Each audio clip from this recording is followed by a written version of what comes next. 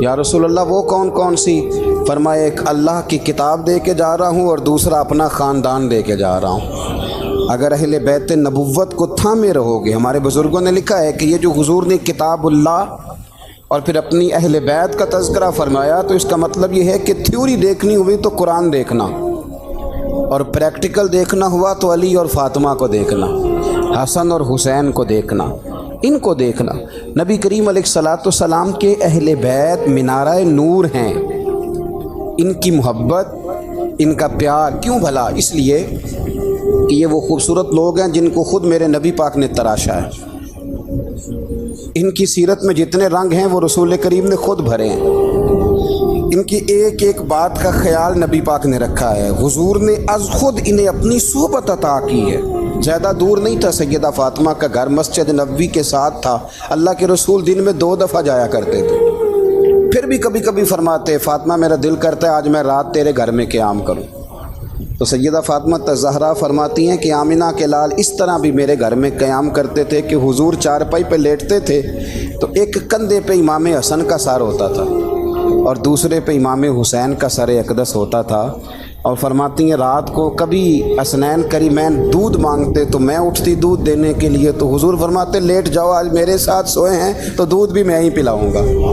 تو محبوب اٹھتے ان کے لیے دودھ لاتے برتن سے نکال کے، حضور نے انہیں وقت دیا اور پھر ان کی چھوٹی چھوٹی چیزوں کا خیال رکھا۔ صحیح بخاری میں موجود ہے، تربیت پر توجہ دی۔ امام حسین تشریف لائے، ابھی عمر مبارک 7 سال کے قریب تھی، مسجد نبوی میں صدقے کی کھجوروں کا ڈھیر لگا ہوا تھا۔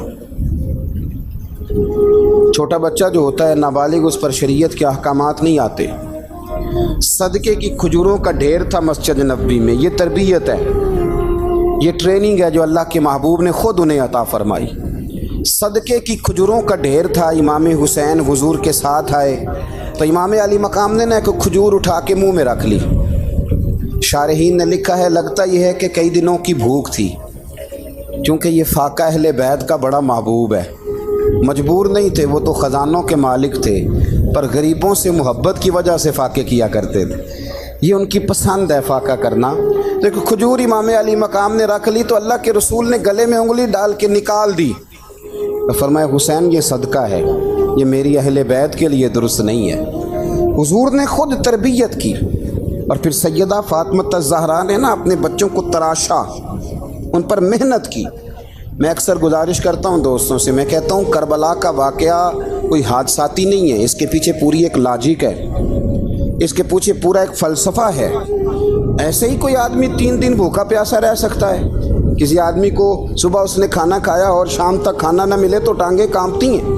رمضان المبارک میں عبادت کی نیت سے روزہ رکھنے والے بھی شام کو بڑے پریشان ہو جاتے ہیں، اور مسلسل 3 دن کھانا نہ کھایا جائے اور پانی نہ پیا جائے، اور حال یہ ہے کہ وہی آدمی تلوار لے کے میدان میں نکلے اور اس کی حالت یہ ہو کہ لوگ اس کے آگے دوڑنا شروع کر دیں، ہزاروں کی فوجیں تاب نہ لا سکیں۔ علی کا گھر بھی وہ گھر ہے کہ جس گھر کا ہر ایک بچہ جسے دیکھو وہی شیر خدا معلوم ہوتا ہے۔ مرشد او صحیح رے جیڑا دو جگ خوشی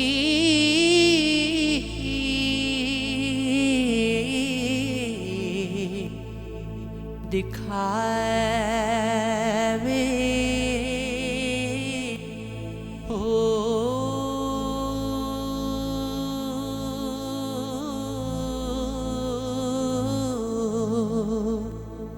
اول غم